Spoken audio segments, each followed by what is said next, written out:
বলতে পারেন, আপনি জুলাই আন্দোলন ধারণ করেন, আমিও আন্দোলন, কিন্তু যিনি ভোটার সে চিন্তা করবে এই দুইজনের মধ্যে কে ধারণ করে। আপনি কি মনে করেন?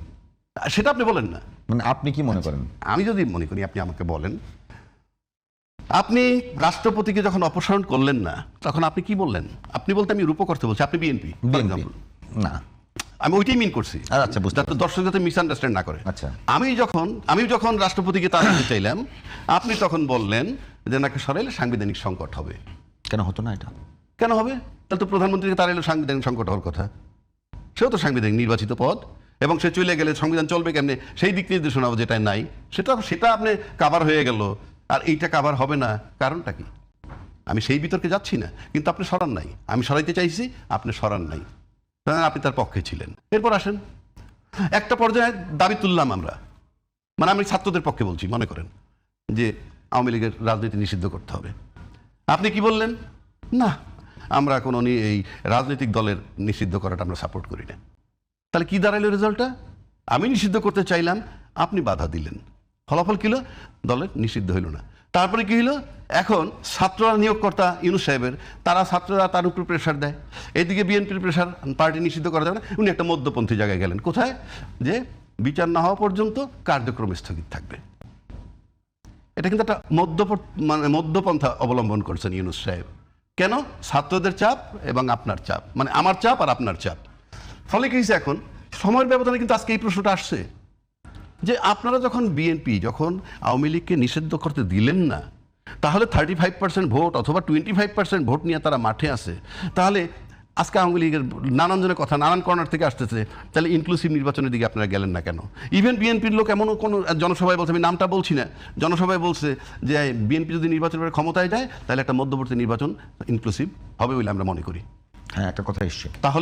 তাহলে আপনি নিজেই এখন স্বীকার করতেছেন যে মধ্যবর্তী নির্বাচন হবে। এই সব কিছু যদি আপনি মিলান, তাহলে বোঝা যাচ্ছে বিএনপি লম্বা সময় থাকতে পারবে না। আপনাদের বক্তব্যই তো, মানে আমি বলছি আপনাদের বলতে বিএনপির, আমরা রূপক অর্থে বলতেছি।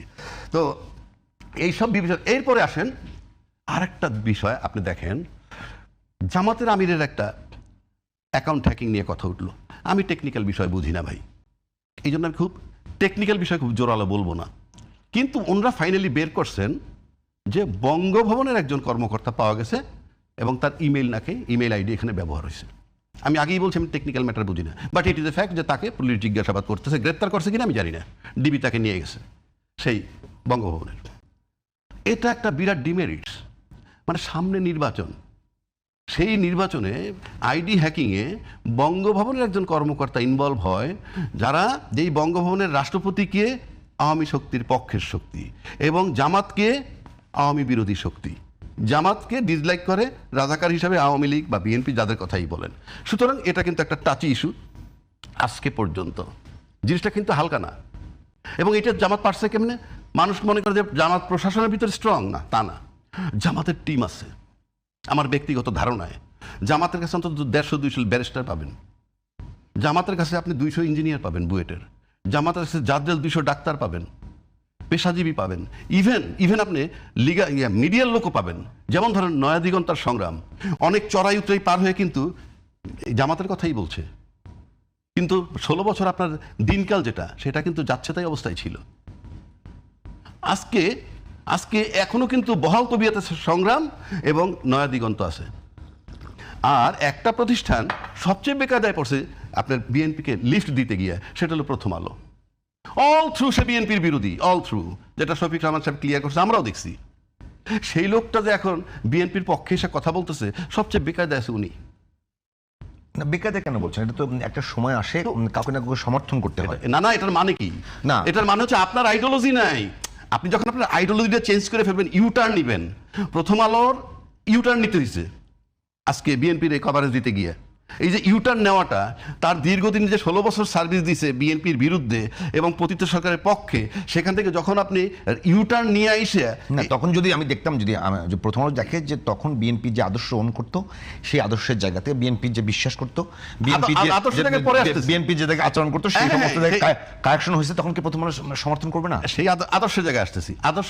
আপনি আদর্শের পরিবর্তন, ভালো কথা বলছেন। তার মানে বিএনপি তার আদর্শ চেঞ্জ করছে। না, আদর্শ বলতে আমি ওইভাবে মিন করি নাই। আমার কথা কথাটা বুঝেন, যদি আমার সাথে মিলে যায়। যেই আদর্শে ঢুকলে পরে প্রথম আলোর সাথে মেলে, তখন প্রথম আলো তার কাভারেজ দেয়। তার মানে প্রথম আলোর আদর্শে আমি ঢুকছি, আমার আদর্শে প্রথম আলো ঢোকে নাই। যদি আমার আদর্শে ঢুকতো তাহলে 16 বছর ধরে আমার আপনি কি মনে করেন আসলে কার আদর্শে কে ঢুকছে? এই আমি মনে করি প্রথম আলোর আদর্শে আপনি ঢুকছেন। কিরকম?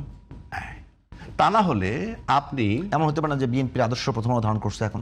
বুঝাচ্ছি আমি, যদি প্রথম আলো বিএনপির আদর্শ ধারণই করত, তাহলে খালেদা জিয়াকে যখন 21 আগস্টের গ্রেনেড হামলা হইল, তখন আপনি সব কিছুর আগে প্রকাশ করে দিলেন কি এই 21 আগস্টের গ্রেনেড হামলায় তারেক রহমান এবং খালেদা জিয়া জড়িত।